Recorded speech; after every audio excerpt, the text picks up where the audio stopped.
Donc, donc, ce webinaire est enregistré et il sera disponible en replay euh, quelque temps après la fin de ce webinaire, dans les heures ou les jours qui viennent. Voilà, d'abord, bonjour à tous. Merci de nous avoir rejoints pour ce webinaire sur la présentation du simulateur de coefficient de modulation pour la redevance performance des systèmes d'assainissement. Nous avons préparé deux webinaires sur le sujet.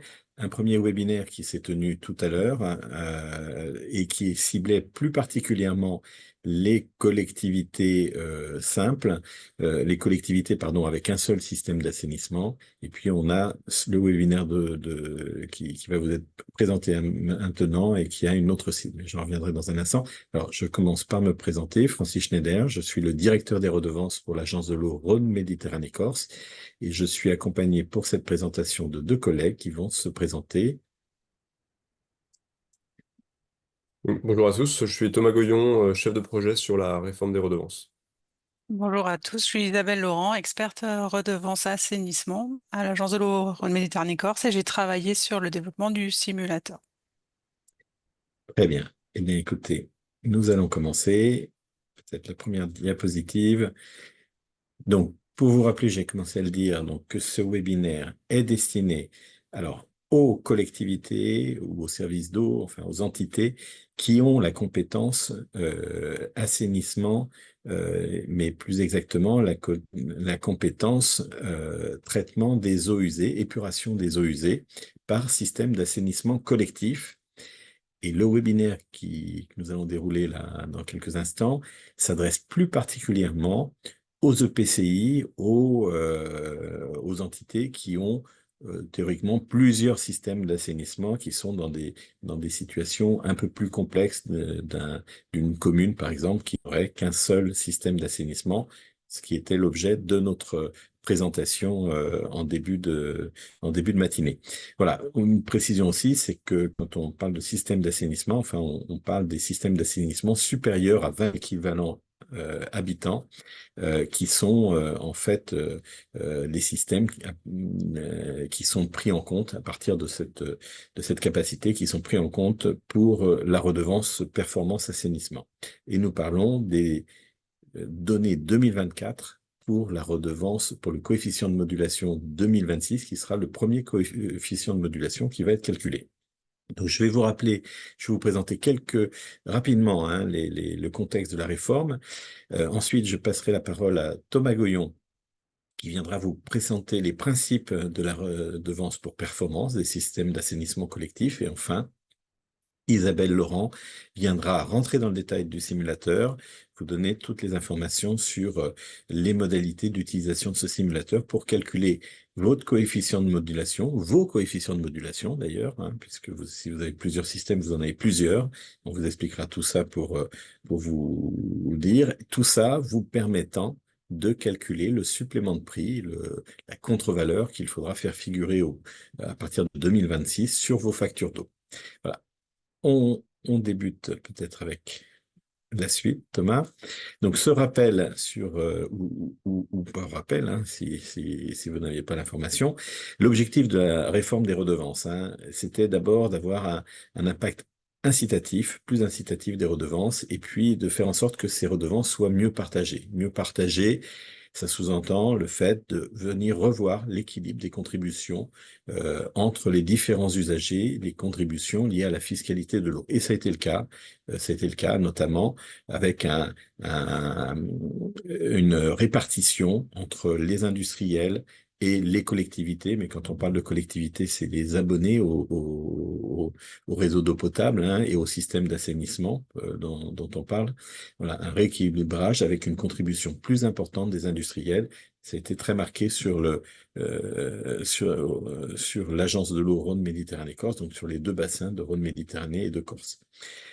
C'était également l'objectif de cette réforme, le fait de valoriser, avoir un caractère incitatif pour valoriser les collectivités qui ont une gestion patrimoniale vertueuse. Alors, c'est vrai pour les réseaux d'eau potable, et j'en profite pour le dire maintenant, aujourd'hui on ne va parler qu'assainissement, mais il y a eu un webinaire sur l'eau potable qui a été organisé le 10 septembre dernier, qui venait présenter de la même façon la redevance performance eau potable et surtout l'outil de calcul du coefficient de modulation pour la redevance performance eau potable. Je vous invite, si vous êtes concerné et que vous n'avez pas pu assister à ce webinaire, il est disponible en replay sur le site de l'agence, tout comme vous trouvez tout un tas d'informations, mais on y reviendra à la toute fin de la réunion sur les informations et les éléments de communication qui sont à votre disposition. Voilà, et puis enfin, euh, l'objectif de cette réforme, mais c'était pas tant la réforme que le fait de répondre au plan eau qui a été lancé par le gouvernement. Ce plan eau qui prévoit d'augmenter de façon très significative les moyens d'intervention des agences de l'eau. Donc, quand on parle de moyens d'intervention, c'est les possibilités de financement auprès des porteurs de projets, donc auprès notamment des collectivités dont vous faites partie, pour vos projets d'amélioration de la qualité de l'eau, d'amélioration de vos systèmes de traitement des eaux, hein, si vous êtes en responsabilité de systèmes de traitement des eaux ou de collecte. Voilà, donc pour Rhône Méditerranée Corse, cette augmentation est très significative puisque entre 2024 et 2026, cette augmentation doit représenter 81 millions d'euros supplémentaires en recettes et en intervention. Donc, pour pouvoir financer, pour pouvoir faire des aides, l'agence doit d'abord collecter ces montants et donc les recettes fiscales vont augmenter. Ces recettes fiscales sur l'agence de l'eau Rhône-Méditerranée-Corse, elles sont essentiellement supportées par les industriels et ça rejoint le premier point que j'ai évoqué tout à l'heure en matière de rééquilibrage entre les collectivités et les abonnés sur les contributions aux redevances. Voilà. J'en arrête là pour rappeler quand même que la réforme des redevances avait été portée par la loi de finances 2024 et elle est applicable depuis le 1er janvier 2025. Alors, au 1er janvier 2025, eh bien, les redevances qui apparaissaient jusqu'à présent sur la facture d'eau, donc qui étaient jusqu'en 2024 la redevance pollution domestique et la redevance modernisation des réseaux de collecte, quand il y avait un système d'assainissement, mais si vous êtes présent, c'est que vous avez des systèmes d'assainissement collectif et donc normalement vous aviez la redevance modernisation des réseaux de collecte qui était présent sur vos factures d'eau. Donc ces redevances sont remplacées par un nouveau dispositif, la redevance consommation eau potable et deux redevances performance, une redevance performance pour l'eau potable et une redevance performance pour l'assainissement. C'est des raccourcis, hein, c'est performance des réseaux d'eau potable et performance des systèmes d'assainissement. Tout ça est en vigueur depuis le 1er janvier. À une chose près, c'est qu'il y avait une phase transitoire et pour 2025, en fait, les deux redevances performance avait aussi un coefficient de modulation, mais le coefficient de modulation appliqué était forfaitaire. Il était le même pour tous les services d'eau. Et c'est à partir de 2026 qu'on va avoir un coefficient de modulation qui va être spécifique à chaque service d'eau. Donc, je ne vais pas en dire plus puisque c'est l'objet de toute la présentation qui va suivre pour vous expliquer comment calculer ce coefficient de modulation. Et je passe la parole à Thomas Goyon qui va prendre la suite. Merci Francis. Donc, en effet, je vais rentrer un peu plus dans le détail de l'application concrète de cette nouvelle redevance performance des systèmes d'assainissement collectif. Donc, déjà pour commencer, on va reprendre voilà, comment se calcule cette nouvelle redevance. Alors, comme l'a dit Francis, hein, cette redevance performance, elle est due par toutes les communes ou les EPCI compétents en épuration des eaux usées. Euh, et elle se calcule en multipliant une assiette, qui est donc le volume d'eau assainie qui est facturé sur une année, quelle que soit la période de collecte. Et cette assiette est constituée donc par les volumes qui sont rejetés par tous les abonnés raccordés, qu'ils soient domestiques ou industriels. Cette assiette est multipliée par un tarif. Donc ce tarif, il est déterminé et voté par le conseil d'administration de l'agence de l'eau et il est ensuite modulé par un coefficient de modulation globale. Ce coefficient est calculé au niveau de chaque système d'assainissement et ensuite il est globalisé à l'échelle de la collectivité en pondérant chaque coefficient par la charge entrante de chaque système d'assainissement. En 2025, donc l'année qui est sur le point de se finir, le tarif a été voté à 3 centimes par mètre cube.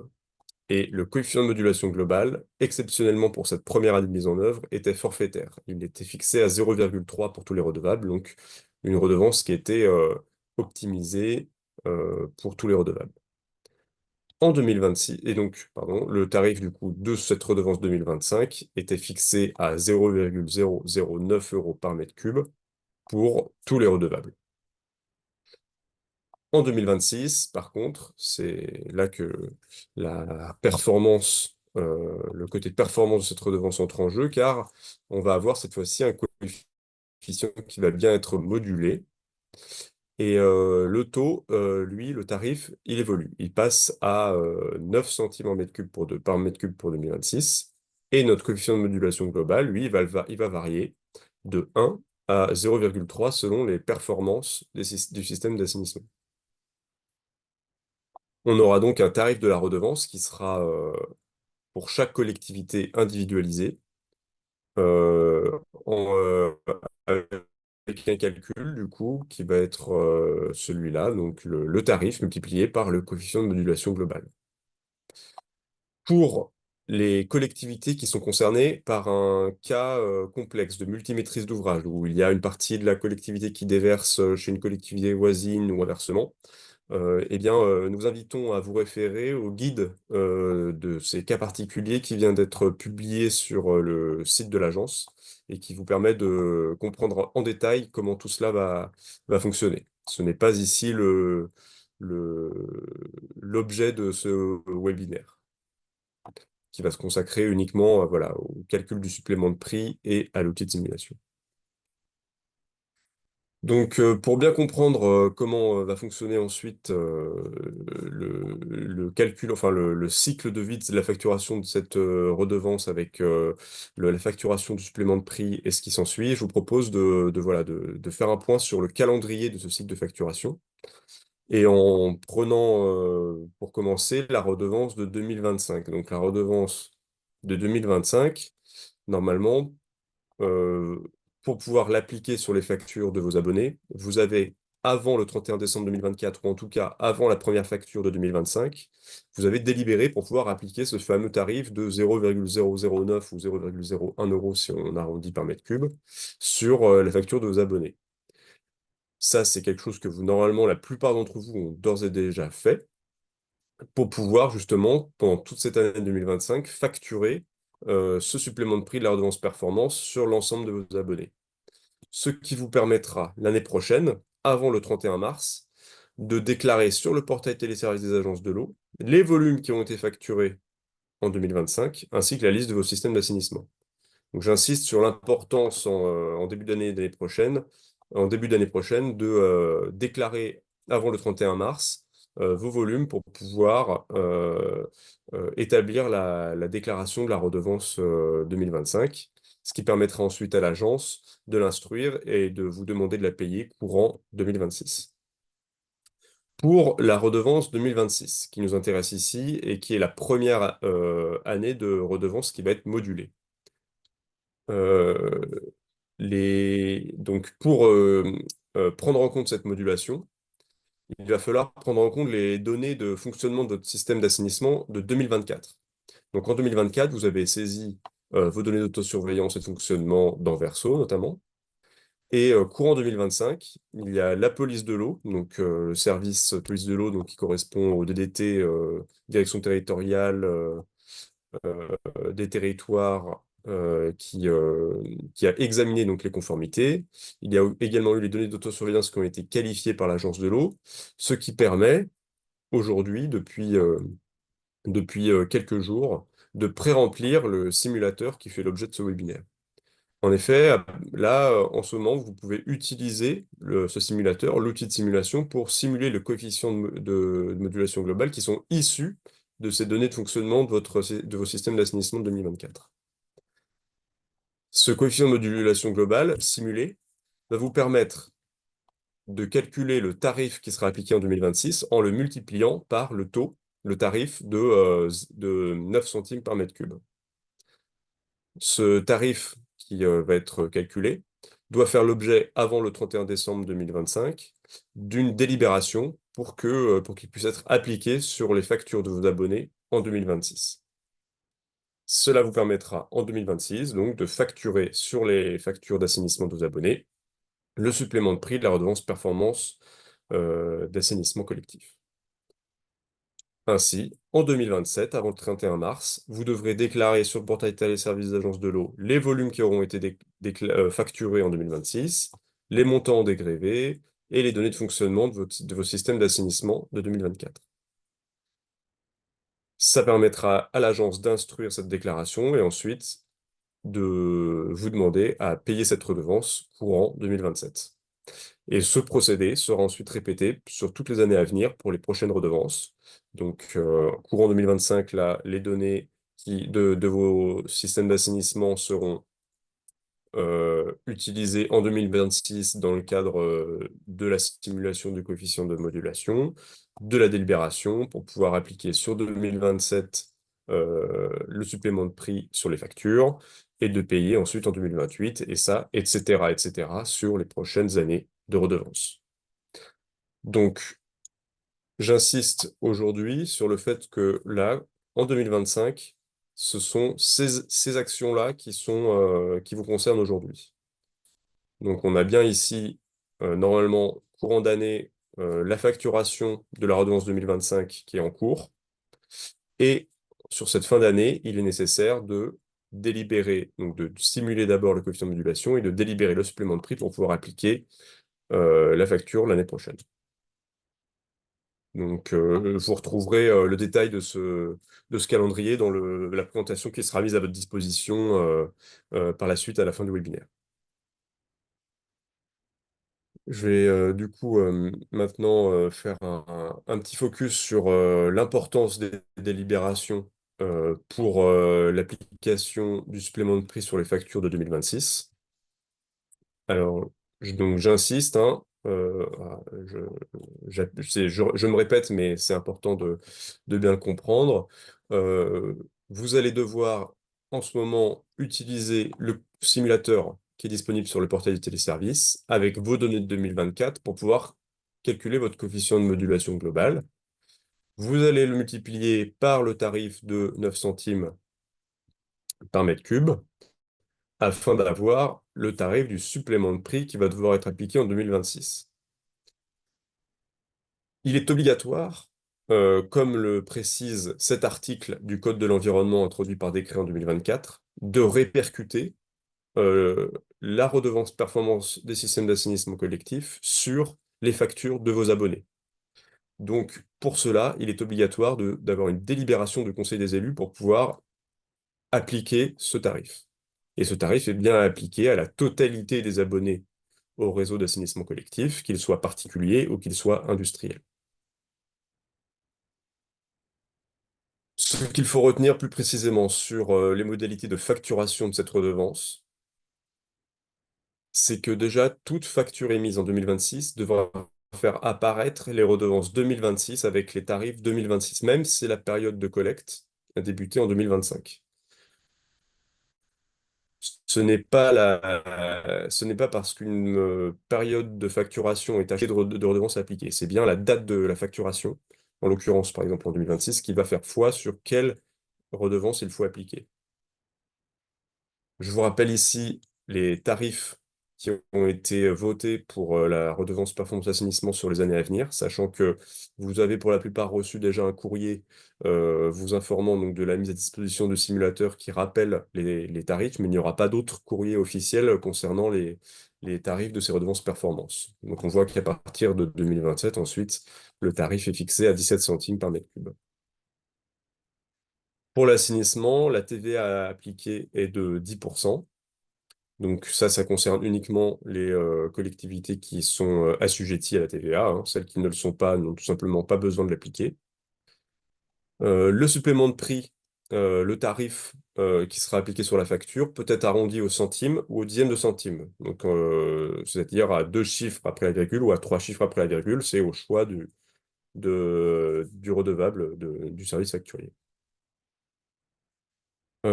Pour vous aider à délibérer, vous pourrez retrouver donc des modèles de délibération sur le site de la FNCCR, la Fédération nationale des collectivités concédantes en régie. Et donc, actuellement, vous pouvez trouver les modèles qui ont été produits l'année dernière pour les délibérations de fin 2024. Vous pouvez vous en inspirer, mais sachez que normalement, prochainement, la FNCCR doit mettre à jour ces délibérations pour prendre en compte la modulation de la redevance. Et enfin, concernant cette redevance 2026 qui va être facturée à vos abonnés l'année prochaine, vous devrez ensuite, en 2027, avant le 31 mars, déclarer sur le portail des agences de l'eau les volumes qui seront facturés en 2026, les éventuels montants dégrévés, ainsi que les données de fonctionnement de votre système d'assainissement qui date de 2024, de l'agence de l'eau, donc courant 2027, mois perçus ou des deux abonnés, il sera possible de les régulariser sur les prochaines factures d'eau dans les années suivantes. Donc, nous ne rentrons pas trop dans les détails à l'heure actuelle, parce que voilà, ça ne concernera un processus qui aura lieu dans les prochaines années, et nous nous concentrons ici sur le calcul du supplément de prix 2026, et plus particulièrement sur l'outil de simulation. D'ailleurs, j'en ai fini avec cette première partie. Donc, avant de passer à la présentation technique par Isabelle de l'outil de simulation, je vous propose de faire un petit temps de questions-réponses jusqu'à 11h30 à peu près. Donc, est-ce que, Francis, il y a déjà une Oui, question qui merci, glisse? merci Thomas. Oui, il y a eu plusieurs questions. On va essayer d'y répondre rapidement. Alors, il y a un certain nombre de questions qui trouveront leur réponse dans la suite de la présentation par Isabelle. Donc, on rentrera peut-être pas tout de suite dans les détails. Alors, juste le temps de reprendre les éléments. Les questions à propos de la réponse des réponses de la police de l'eau. Écoutez, normalement, la police de l'eau doit en effet avoir répondu, et normalement, à la date d'aujourd'hui, les réponses de conformité devraient avoir été transmises. Mais voilà, je n'ai pas d'autres éléments. Je ne sais pas si Isabelle, vous pouvez dire quelque chose à ce propos. Alors, le service de police de l'eau établit les conformités à partir du mois de juin et il a jusqu'à novembre, courant novembre pour le D'accord, faire et le ok. figer dans l'outil national Roseau. Donc, c'est normal que toutes les conformités réglementaires ne soient pas connues à ce jour. Merci pour cette précision. Euh, Alors, il y avait une question. Est-ce qu'on saisit sur 6PA est pris en compte? Alors, 6PA, vous avez un mois de retard, en fait. Je suis désolé, mais 6PA, c'est lié à la redevance performance eau potable, donc qui a fait l'objet d'une présentation le 10 septembre dernier dans un webinaire. Donc, on ne va pas en parler aujourd'hui. Je vous invite, si vous le souhaitez, si vous êtes concerné par des réseaux d'eau potable, et donc une redevance performance, à aller consulter le webinaire et toutes les informations qui peuvent être précisées. Voilà. Ensuite, pour le coefficient de modulation d'assainissement, ou bien est-ce que il y a que les données du bilan en 24 heures? Je ne suis pas sûr de bien comprendre. Donc, c'était la même question. On parlait de 6PA. En tous les cas, les données venant de 6PA ne sont pas pris en compte dans ce calcul. Ce sont des données venant de Roseau, mais là, Isabelle Laurent va vous préciser, donc je pense que vous aurez vos réponses plus précises dans quelques instants. Je ne vais pas m'apesantir sur cette question. Est-ce que le coefficient de modulation sera officiellement transmis par l'agence avant la fin de l'année à chaque gestionnaire? Alors non. Je vais répondre directement. Alors, pour plusieurs raisons. D'abord, ce coefficient de modulation, il est calculé sur vos données 2024. Ces données 2024, à ce stade, vous êtes les seuls à les avoir. Enfin, elles se renseignent, elles continuent à se renseigner. L'agence de l'eau ne l'aura pas. Donc, c'est à vous de calculer ce coefficient de modulation. Vous pouvez le faire, les textes réglementaires et législatifs permettent de faire ce calcul, mais il faut bien avouer que c'est un peu complexe. Donc, c'est bien la raison pour laquelle est mis à votre disposition l'outil de simulation, le simulateur qui va vous être présenté dans un instant, avec un certain nombre de données pré-remplies, mais je laisserai Isabelle Laurent vous expliquer tout ça. Mais il n'y a pas de communication du coefficient de modulation, et donc ce sera calculé de votre part pour pouvoir en déduire le supplément de prix à faire figurer sur votre facture d'eau. je précise quand même que l'agence, à un moment, viendra calculer ce coefficient de modulation en fonction des données que vous aurez remplies. Mais pour 2026, par exemple, le coefficient de modulation calculé par l'agence n'interviendra qu'en 2027. Normalement, il sera le même que celui que vous aurez calculé si vos données n'ont pas changé entre le moment où vous avez calculé là, dans les jours et semaines à venir et 2027 au moment où l'agence viendra le calculer. Alors, je poursuis. Si le conseil municipal n'approuve pas la délibération, alors si aucune délibération n'est prise, il ne sera pas possible d'appliquer le supplément de prix sur la facture des abonnés en 2026. Pourtant, la réglementation et le code de l'environnement obligent bien chaque redevable à répercuter la redevance performance sur vos abonnés. Vous seriez donc dans une situation qui ne serait pas conforme à la loi. Il est donc obligatoire que le conseil municipal finisse par approuver une délibération. Voilà, tout à fait.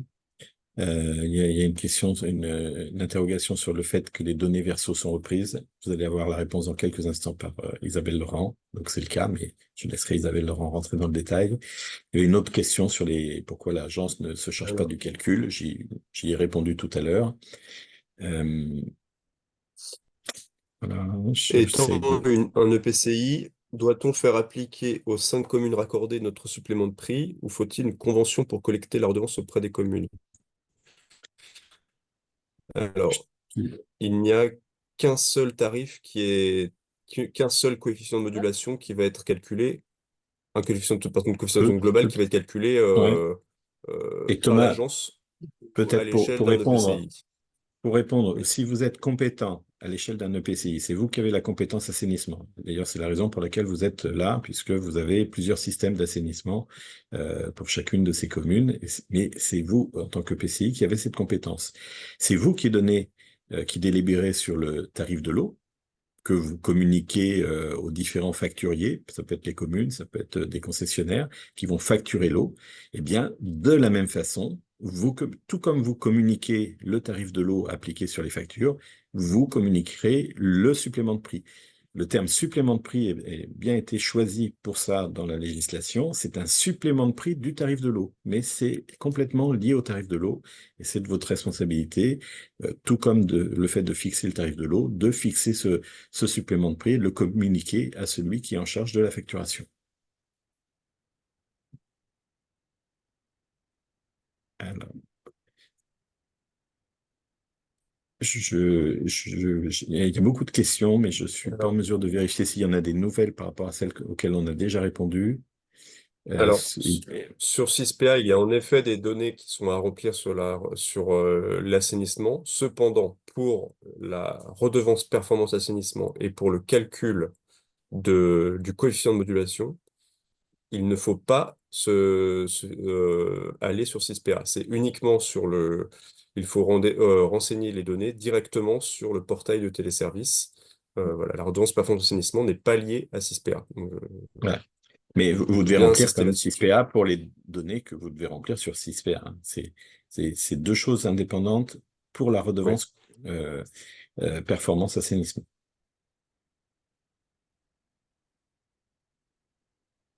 Alors, il y a Alors, une si nos question. élus souhaitent Ouais. appliquer un coefficient par entité de gestion, donc là on entend ici par système d'assainissement, et non un coefficient global à l'échelle de l'EPCI, comment l'appliquer? Alors, en fait, sous couvert d'Isabelle, c'est pour vérifier que je ne dise pas de bêtises, la loi précise aujourd'hui que vous avez la possibilité de choisir d'appliquer le coefficient global, enfin un système global, ou de répartir, enfin d'appliquer un supplément de prix qui tient compte des performances de chaque système d'assainissement. Donc tout ça est bien précisé dans la loi. Après, le principe hein, qui normalement est présenté par la loi, c'est quand même d'avoir un coefficient de modulation global et donc un paiement. Ce qu'il faut savoir, c'est que l'agence de l'eau, de toute façon, elle calculera sa redevance uniquement sur la base du coefficient de modulation global. Et donc, derrière, que vous ayez appliqué le même prix à tout le monde et remonter donc du coup ces montants dans votre budget, ou vous ayez fait une répartition de cet impact différent en fonction des systèmes d'assainissement. Dans ces cas-là, vous prenez le risque, il faut bien faire vos calculs, hein, parce qu'on est sur des histoires de sommes, vous prenez le risque d'avoir la somme des suppléments de prix que vous collecterez qui ne sera pas exactement égale au montant de la redevance performance qui vous sera appelé, hein. Le montant de la redevance qui vous sera appelé, je le Mm. répète, dans tous les cas, sera calculé en fonction du coefficient de modulation globale. Il y a un deuxième aussi problème technique qui peut se poser, c'est l'identification des abonnés qui sont raccordés à chaque système d'assainissement collectif. Mais ça, après, c'est propre à chaque collectivité.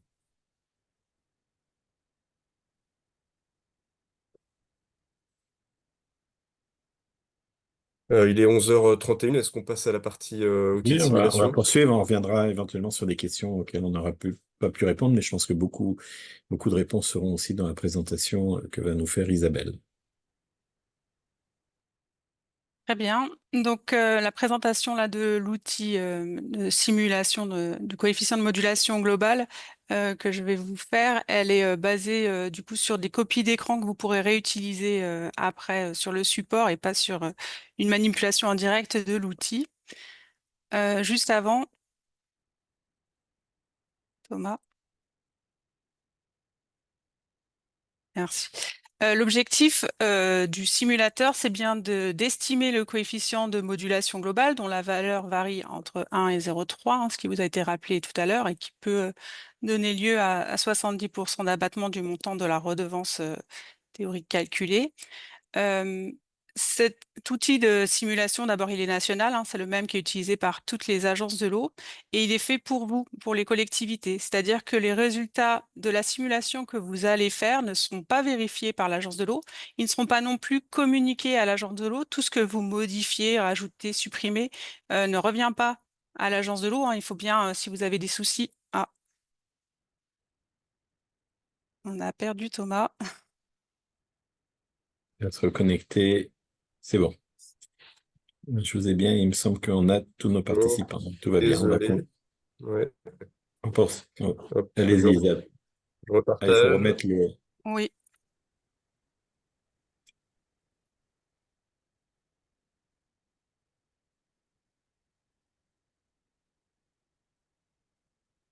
ça affiche pas Thomas? C'est bon? Non.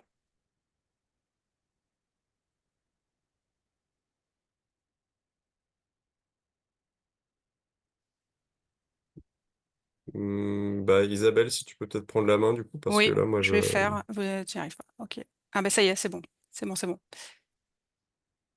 Ok, bon, tiens-toi OK, prête si jamais, parce que ouais, j'ai des ça problèmes là. marche. Désolé. Merci. Donc je reprends, excusez-vous. Du coup, ce qui est important là de retenir, c'est que tout ce que vous faites sur le simulateur n'est pas communiqué à l'agence de l'eau et le résultat de l'estimation du coefficient de modulation globale que vous obtenez, donc n'est pas validé par l'agence et ne sera pas non plus opposable au calcul final de l'agence de l'eau après déclaration fiscale.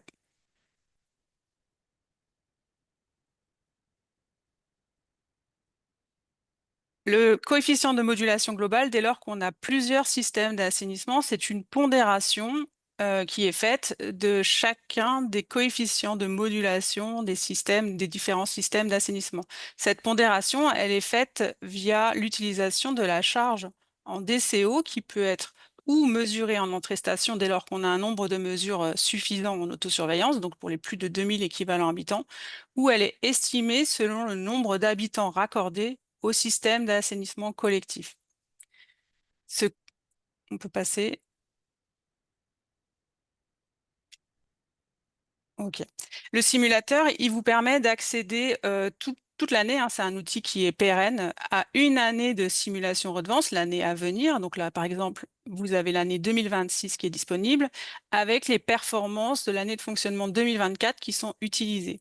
Pour chaque système d'assainissement, le simulateur permet de calculer la charge polluante entrante en DCO, là, qui est utilisée dans la pondération qu'on a vue juste avant, et le coefficient de modulation de chaque système d'assainissement. Il y a de 3 à 9 critères qui sont examinés par système d'assainissement selon leur capacité. Et les critères qui sont examinés viennent de la police de l'eau, pour les conformités réglementaires et aussi d'autres paramètres, de l'Agence de l'eau pour la validation de l'autosurveillance. Et ces critères, police de l'eau et agence de l'eau, pour l'année 2024, par exemple, sont établis courant 2025. Alors, elles sont établies de avril à novembre. Alors, certes, les agences de l'eau doivent valider les dispositifs d'autosurveillance et les données d'autosurveillance avant le 15 avril, et les services de police de l'eau doivent édicter les conformités au mois de juin de chaque année, et ce calendrier reste quand même théorique, et ce qui explique qu'on a finalement des décalages d'acquisition de données qui peuvent durer jusqu'en novembre, mais comme c'était déjà le cas les années précédentes. Ce qu'il faut retenir, c'est que ces critères police de l'eau et agence de l'eau, une fois qu'ils sont établis en 2025, ils ne vont plus bouger jusqu'au calcul final de la redevance qui interviendra par exemple en 2027, sur l'année de redevance 2026.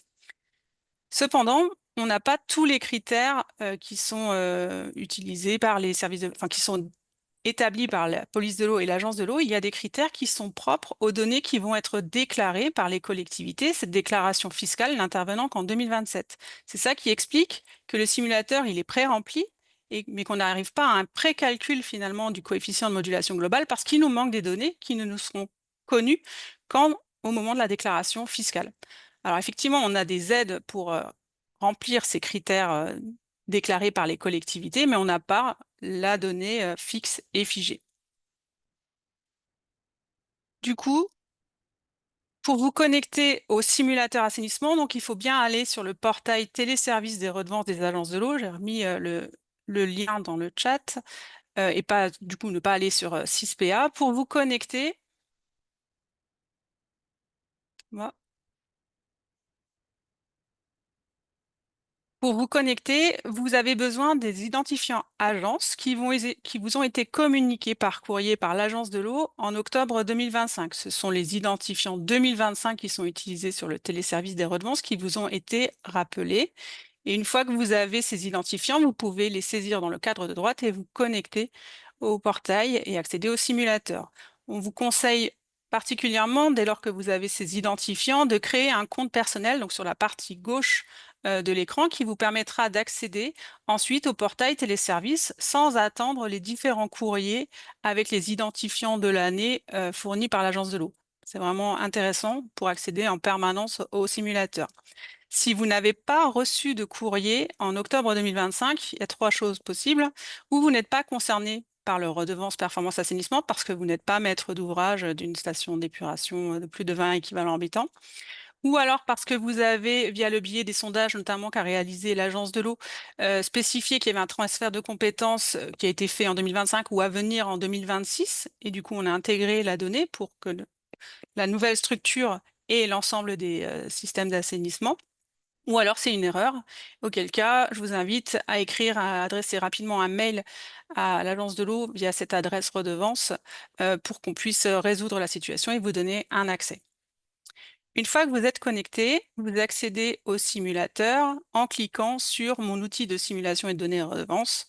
Pareil, si vous accédez bien et vous arrivez à rentrer sur cette page d'accueil, mais que cette ligne ne figure pas, c'est que vous n'êtes pas identifié comme redevable de cette redevance performance assainissement. Donc pareil, s'il y a un souci, nous contacter. Une fois que vous êtes authentifié, ah oui, une chose importante, seule la collectivité peut être authentifiée et accéder au simulateur. Vos partenaires comme les exploitants, les SATES, les services de police de l'eau ne peuvent pas accéder au simulateur et n'auront pas de compte pour y accéder. C'est vraiment un outil dédié aux collectivités. De même, les agents de l'agence de l'eau qui peuvent vous assister sur l'utilisation du simulateur n'ont pas accès non plus, enfin, ils ont un accès en consultation, mais ils ne peuvent pas modifier les données à votre place. C'est vraiment un outil pour les collectivités.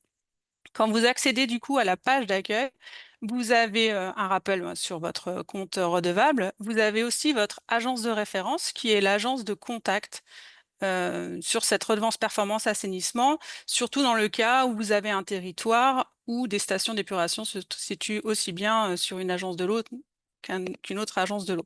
Voilà, dans ces cas de PCI partagés, il y a une agence de référence qui est définie et elle est rappelée ici. Sur cette page, vous voyez l'information principale, hein, c'est là où se situe le coefficient de modulation globale estimé pour l'année. Et ce qui est important aussi, c'est de constater qu'il y a des dates de chargement qui figurent en dessous de liste des STE et simulation des modulations. Donc il y a deux dates. Il y a une première date qui correspond à la date d'enregistrement de votre simulation. Et puis il y a une date d'envoi des données de l'agence de l'eau. Donc il y a des données qu'on va compléter au fur et à mesure de l'année, jusqu'en novembre, notamment sur les conformités réglementaires. Dès qu'on envoie ces données, vous aurez cette date de chargement de l'agence de l'eau qui va s'actualiser et qui vous signalera, si jamais vous avez enregistré une simulation avant, qu'il y a potentiellement des données plus fraîches disponibles. Sur cette page également à l'accueil, vous pouvez lister tous les systèmes d'assainissement qui sont répertoriés sur votre collectivité. C'est un menu dépliant qui se présente step par step. Vous pouvez déplier qu'une seule station d'épuration à chaque fois. Quand vous dépliez une station d'épuration, la présentation commence par des caractéristiques générales. Alors sur cette présentation par système d'assainissement, vous noterez qu'il y a des cases en vert. Les cases en vert, ce sont les résultats issus de calculs. Dès lors que vous êtes dans le cadre d'un système d'assainissement, dès que vous modifiez une donnée, le calcul s'actualise. Ce n'est pas le cas du coefficient de modulation globale, on verra par la suite. Les données qui sont pré-remplies sur les systèmes d'assainissement, c'est notamment la capacité nominale, le type épuratoire, puis la date de mise en service.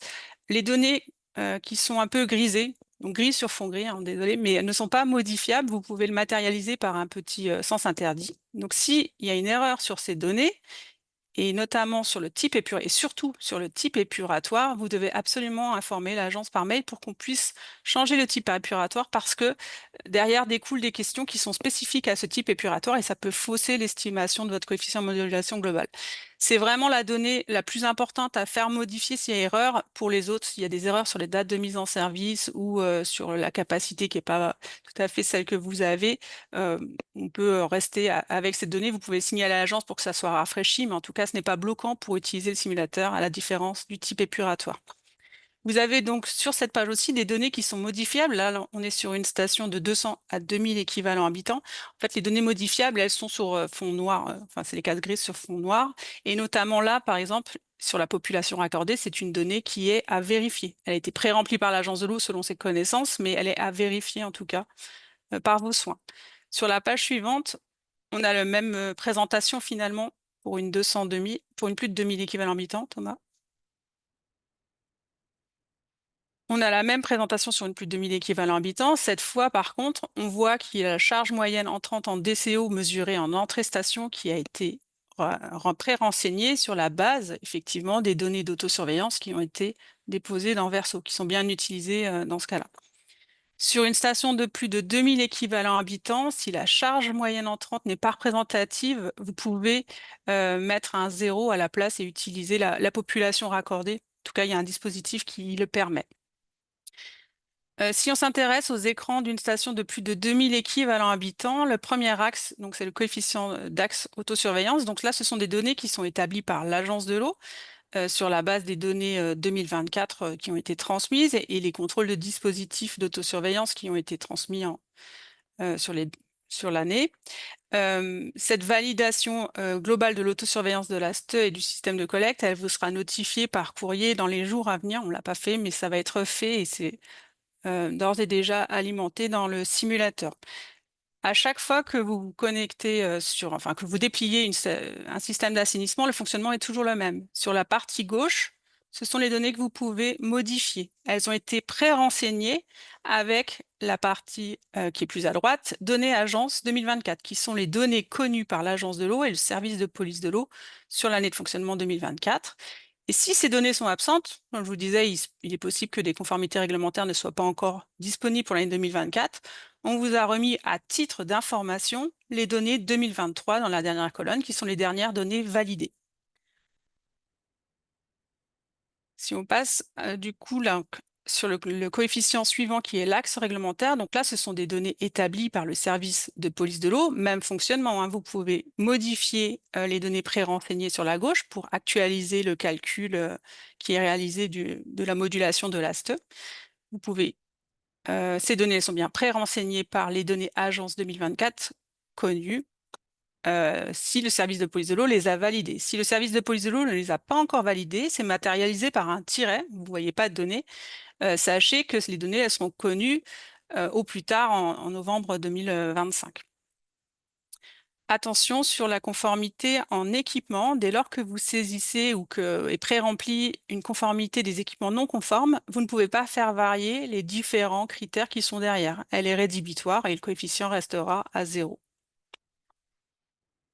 Sur une plus de 2000 équivalents habitants, ah oui, pardon, effectivement, il y a cet ajout. Si tu peux remettre juste la diapo précédente, s'il te plaît, Thomas, merci. La dernière question, c'est conformité réglementaire de la collecte par temps de pluie. Donc, il y a trois propositions possibles, conforme, non conforme ou en cours de mise en conformité. Dès lors que la réponse est non conforme, que le système de collecte est non conforme en temps de pluie, il y a une question supplémentaire qui s'affiche sur le simulateur, qui est un critère additionnel qui est propre à la redevance et qui va se baser sur l'option qui a été retenue par le préfet pour évaluer la conformité des rejets par temps de pluie.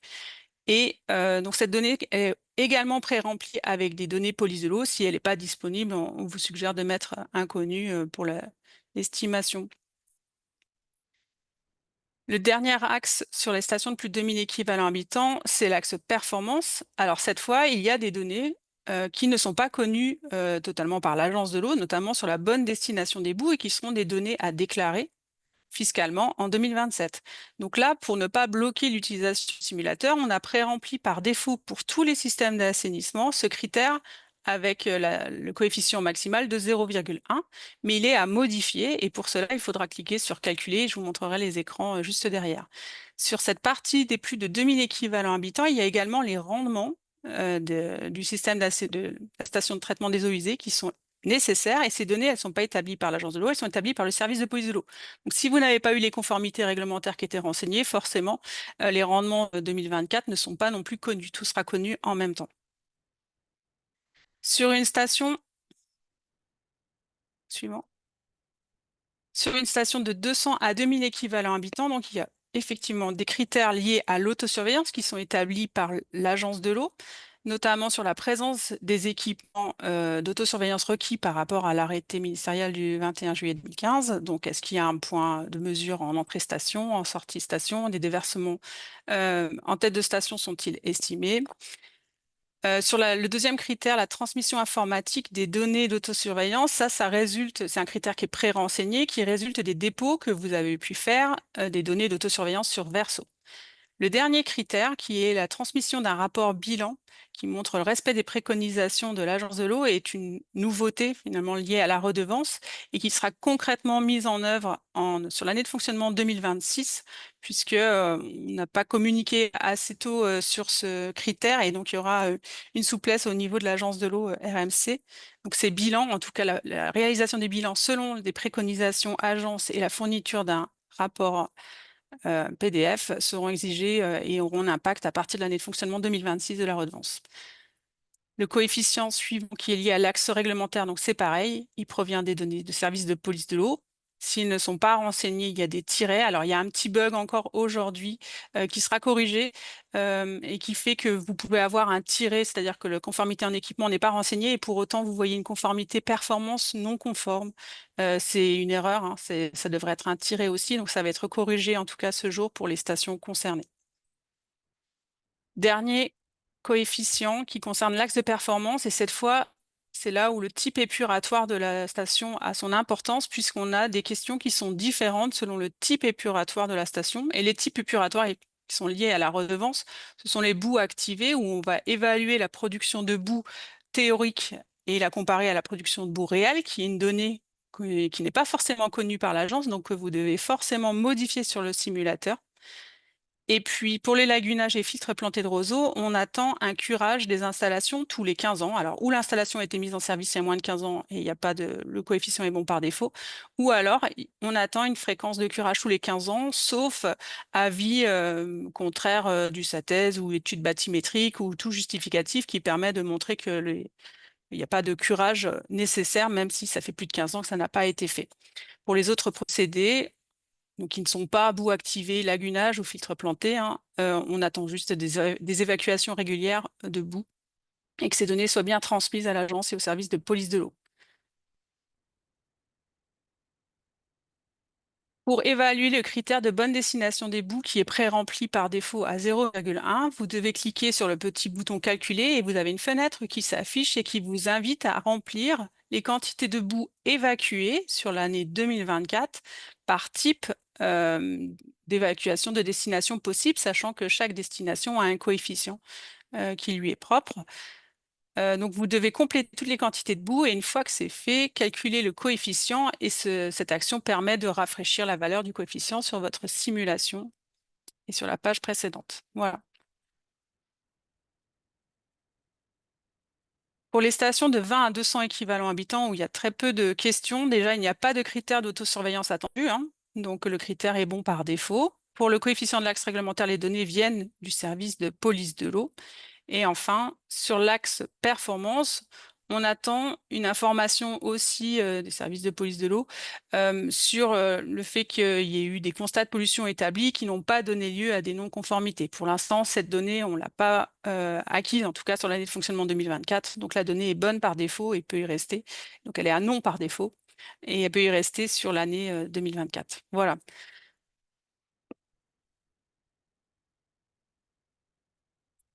Si dans la liste des systèmes d'assainissement qui sont affichés, vous constatez qu'il y a des stations qui vous sont affectées à tort, il n'est pas possible de supprimer ces ouvrages. Par contre, vous avez la possibilité de ne pas les utiliser dans le calcul de la modulation globale en cliquant sur une petite coche qui est juste sous les caractéristiques de la STE qui s'appelle STE incluse dans la simulation dès lors que le bouton est blanc. Ça veut dire que la STE n'est pas utilisée dans le calcul de la modulation globale. Donc vous ne pouvez pas supprimer, mais vous pouvez masquer en tout cas le coefficient et ne pas l'utiliser dans le calcul de modulation globale. S'il y a des STE qui manquent, il faut informer aussi, alors dans les deux cas, hein, qu'il y ait des STE en trop ou des STE qui manquent, c'est bien d'informer l'agence de l'eau pour qu'on puisse rafraîchir au plus vite les données. Sachez cependant que vous êtes autonome, c'est-à-dire que s'il manque une station d'épuration dans votre liste, vous avez la possibilité de l'ajouter en cliquant sur le bouton Ajouter une STE. Vous devez saisir des informations obligatoires qui vont permettre de conditionner les questions qui vont être posées ensuite sur cet ouvrage. Et si vous connaissez le code Cendre, que le code Cendre, lorsque vous ajoutez l'ouvrage, est bien retenu, est bien connu pardon, par l'agence, les données 2023 et 2024 seront pré-remplies.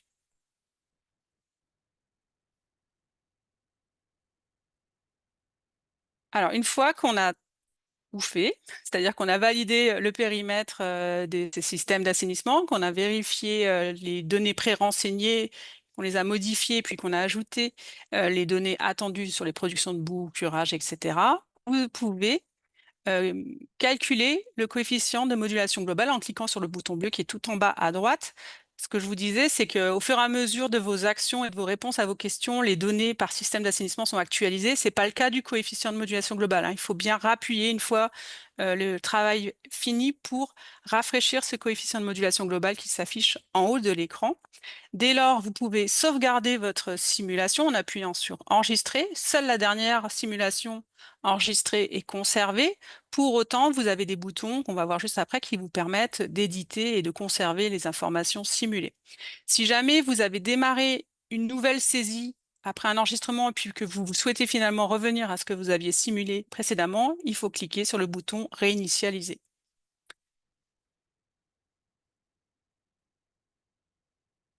Pour conserver les différentes simulations, sachant qu'on ne peut en enregistrer qu'une seule, vous avez à votre disposition deux boutons. Donc, télécharger le CSV qui vous permet en fait d'exporter vers un tableur les données des coefficients et des stations avec les charges entrantes retenues. Alors, c'est un tableur qui ne fait qu'afficher, hein, il n'y a pas de calcul dedans.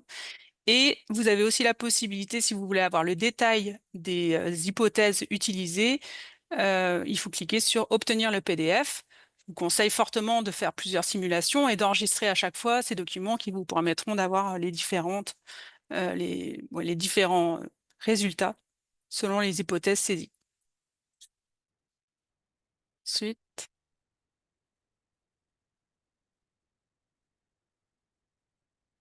Thomas. Dernière chose importante, je vous ai dit qu'il y a des données qu'on acquiert au fur et à mesure encore de l'année 2025 sur les données de fonctionnement 2024 et que l'agence met à jour hebdomadairement ces données.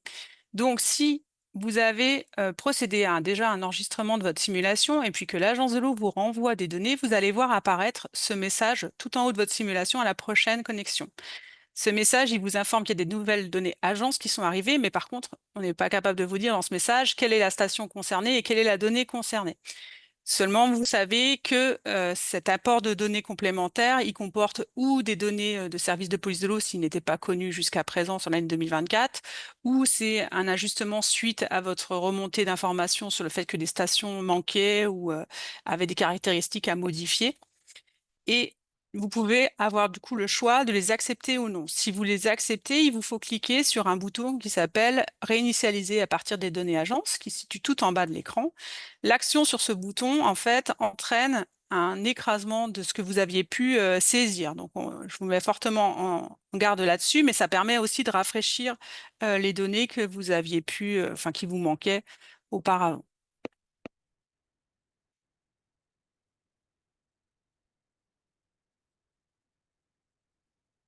Et du coup, voilà, j'en ai fini sur cette présentation des écrans du simulateur. Merci Isabelle. Eh bien, je vous propose de faire un petit temps de questions. Alors, Francis, est-ce que tu as pu Très bien. identifier Alors, déjà... attends, j'ai un petit souci de récupération de ma fenêtre, mais alors je vais reprendre les questions que j'ai pu noter au fil de l'eau. On va commencer par celle-ci et puis on complétera. Alors, peut-on faire depuis cette plateforme un export PDF du détail de calcul du coefficient de modulation global? C'était bien en amont, donc ça peut peut-être être été dit, mais Isabelle, si vous pouvez le Oui, repréciser. c'est bien le cas. Du coup, quand vous faites, alors, il faut enregistrer la simulation. Effectivement, j'ai oublié de le dire quand même, donc c'est bien d'en reparler. Il faut bien enregistrer la simulation pour pouvoir avoir des états PDF ou le tableur qui soit actualisé avec les données que vous avez simulées. C'est peut-être ça. Il faut bien enregistrer et à ce moment-là, vous verrez les données que vous avez simulées. Plusieurs questions relatives à la enfin, la date de retour de la police de l'eau sur, donc auquel il a été répondu tout à l'heure, en mettant en avant le fait que normalement la date limite est juin-juillet, enfin c'est juillet. Voilà, peut-être apporter des précisions sur la situation, ou si on Alors, n'en a pas aujourd'hui, forcément, parce que Alors aujourd'hui, en tout cas, sur notre bassin, on a 2 tiers des conformités réglementaires qui sont renseignées.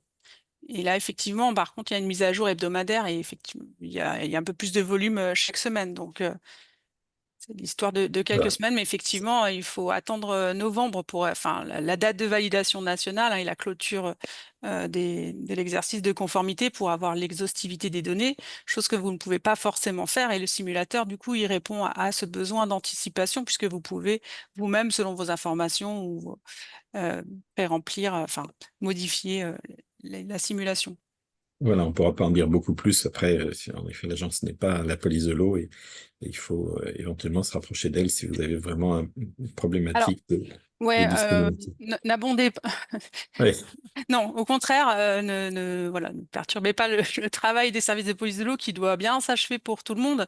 Effectivement, il faut être patient. Je vous le dis, dès qu'on a la donnée, on la met à disposition.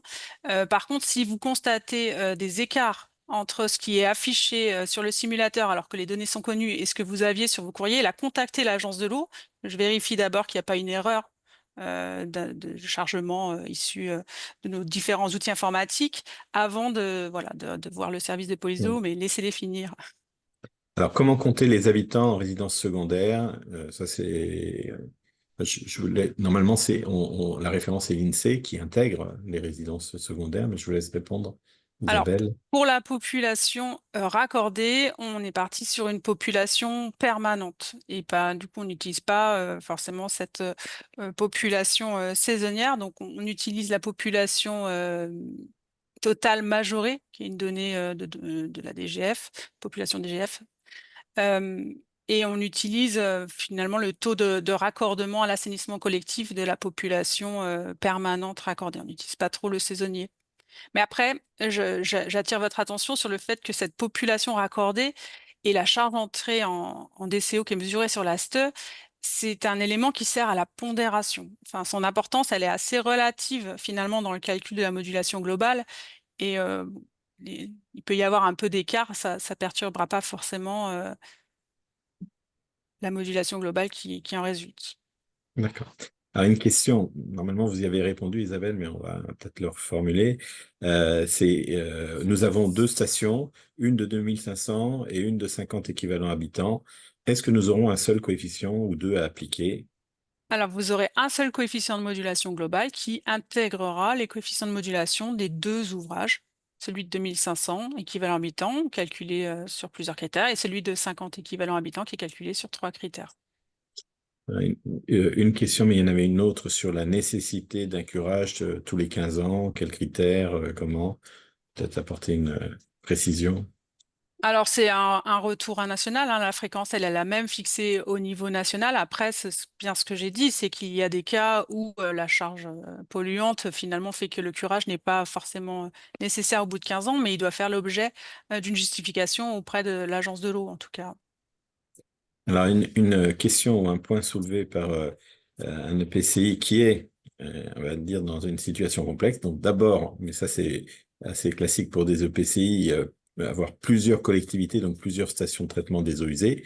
Et puis, avoir aussi, alors, ah maintenant, c'était la suivante, oui, et qui rejette aussi une partie de ces eaux dans une autre collectivité ou qui reçoit des eaux venant d'une autre collectivité. Donc là, il y a un cumul, hein, plusieurs systèmes, et puis ce qu'on appelle les situations complexes, Isabelle. Alors, sur les plusieurs systèmes d'assainissement, le simulateur répond à la problématique, hein. On ne calcule que sur la base des coefficients de modulation des systèmes d'assainissement dits redevables. Et après, le fait qu'il y ait d'autres communes qui injectent leurs eaux usées dans les systèmes de collecte, c'est plus une problématique au niveau de l'assiette de la redevance. Mais ça Bon. n'impacte pas le coefficient de modulation globale. C'est ça. Et pour ça, il y a le guide. Il y a un guide qui est disponible qui vient décrire ce qu'on appelle les situations complexes, hein, que vous rejetiez de l'eau dans un autre, auprès d'un autre PCI, tout ou partie de cette eau, ou que vous en ayez, en collectiez venant d'une autre entité. Alors, j'étais au bout. Je ne sais pas si Thomas, tu prends le relais sur les dernières. Saisir toutes ces données sur le site de l'agence de l'eau n'est pas redondant avec la saisie sur 6PA. Malheureusement, il n'y a pas le choix, hein. Il est obligatoire de remplir ces données à la fois sur 6PA, mais aussi sur le portail de téléservice de l'agence de l'eau pour avoir votre modulation. Voilà. C'est comme ça, malheureusement. Vous êtes obligé de saisir deux fois les données pour l'assainissement. En fait, les indicateurs qui est sur Euh, 6PA sur la partie Vous avez dit que les indicateurs 6PA sur la partie assainissement ne sont pas utilisés puisque bon, il y a des pourcentages de conformité réglementaire et des choses comme ça que finalement vous retrouvez aussi dans le simulateur. Et les autres indicateurs ne sont pas retenus, en tout cas dans le calcul de la redevance performance assainissement.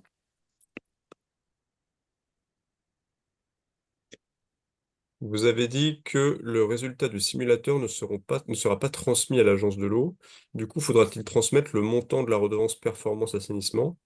Oui, en fait, le résultat du simulateur permet d'anticiper les montants qui vont être appelés par l'agence de l'eau et donc de pouvoir calculer le supplément de prix qui sera appliqué sur les factures de vos abonnés. Donc là, en l'occurrence, en 2026.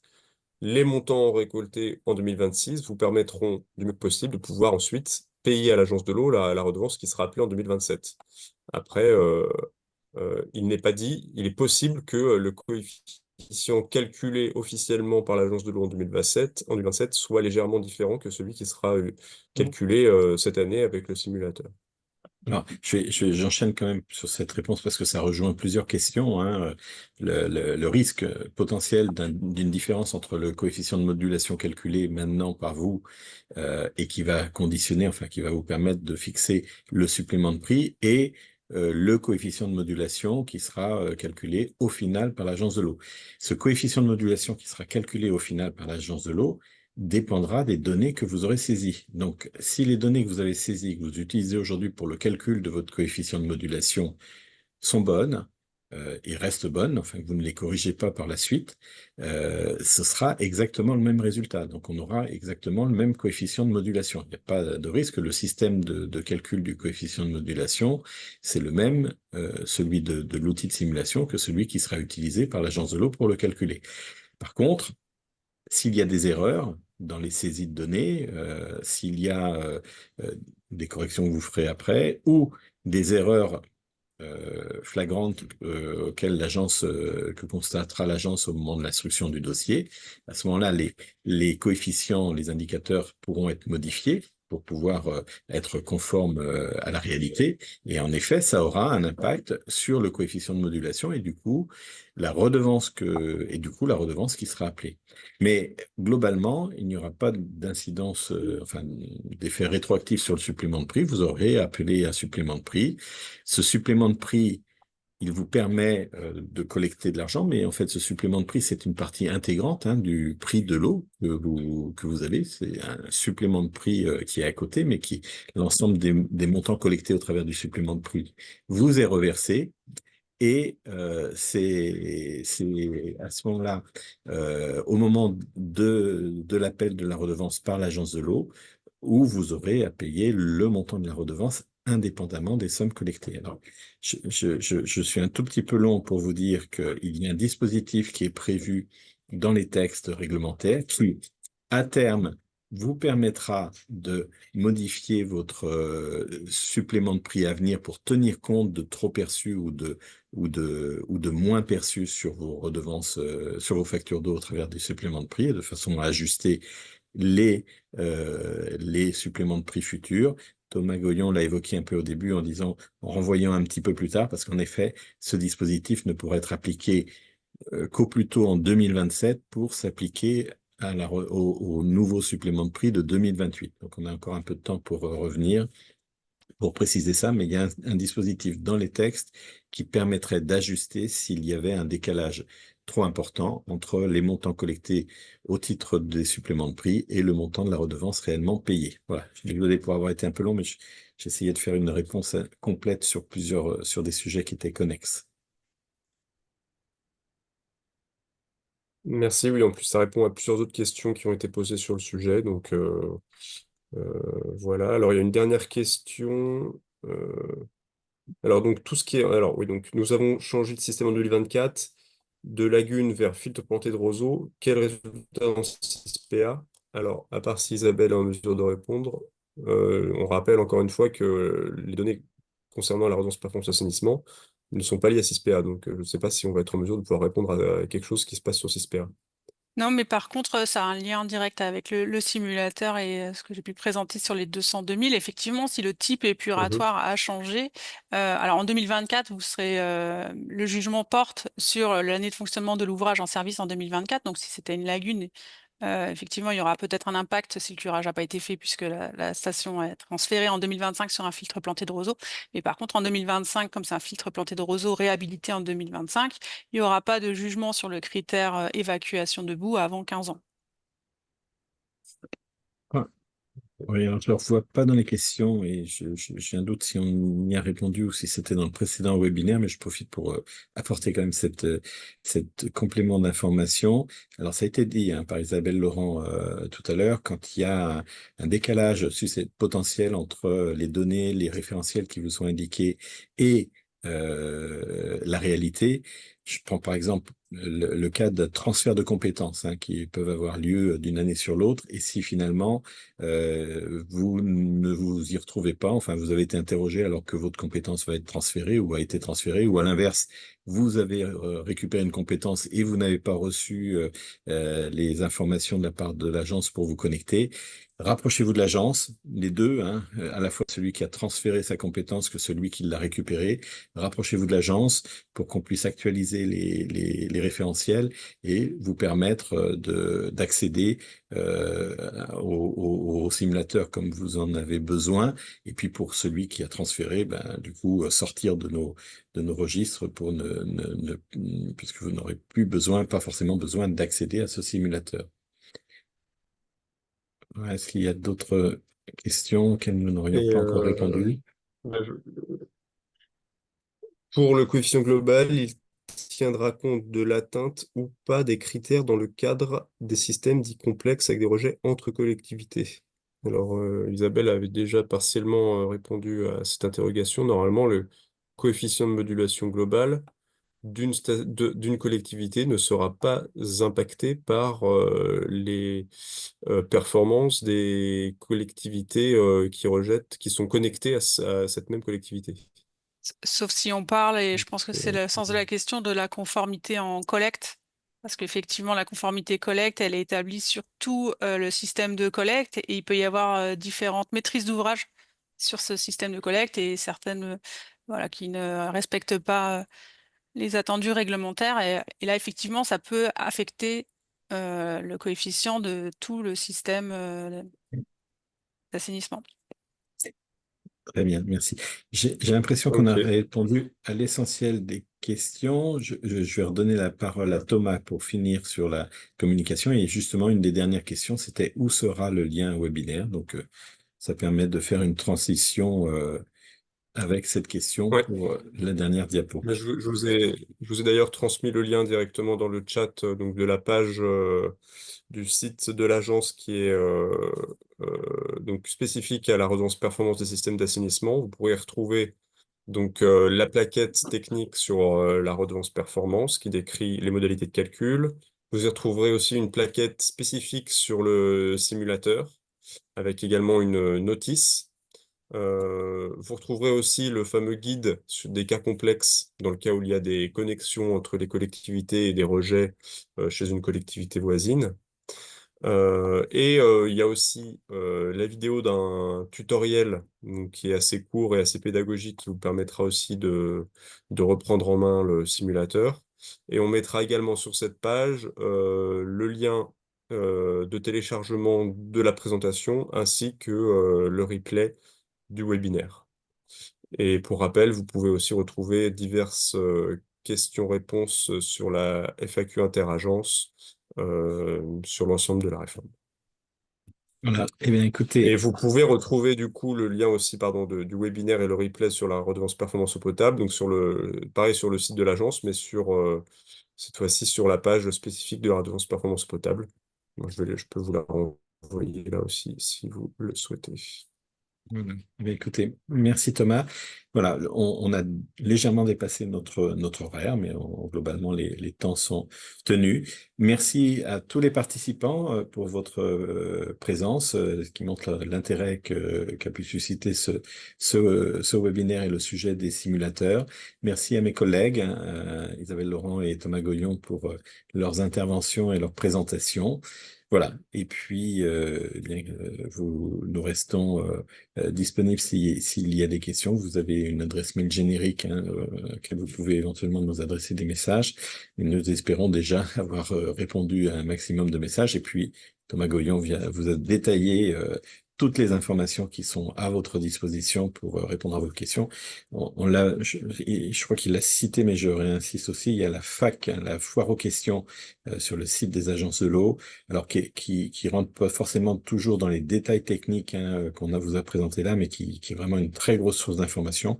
Pour les détails techniques, je pense que la notice simulateur, par rapport à tout ce que a pu vous présenter Isabelle Laurent, la notice simulateur, vous devriez retrouver vraiment toutes les informations que vous pourriez rechercher sur ce document. Voilà, merci à tous. Et puis, eh bien, voilà, nous espérons que ce webinaire aura répondu au mieux à vos questions. Bonne journée. Bonne journée. Bonne journée Au à revoir. tous. On va arrêter l'enregistrement. Ouais. Vous aviez relancé du coup un enregistrement? Euh, non. Non, il y a peut-être eu un...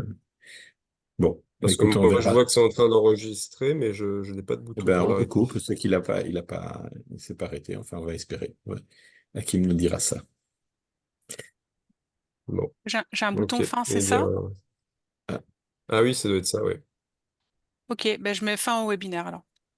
voilà, ben, peut-être que ça a été Ok. relayé automatiquement à Isabelle quand ça a coupé Thomas. C'est Isabelle qui a dû reprendre le champ. Parfait. Je coupe. Oui.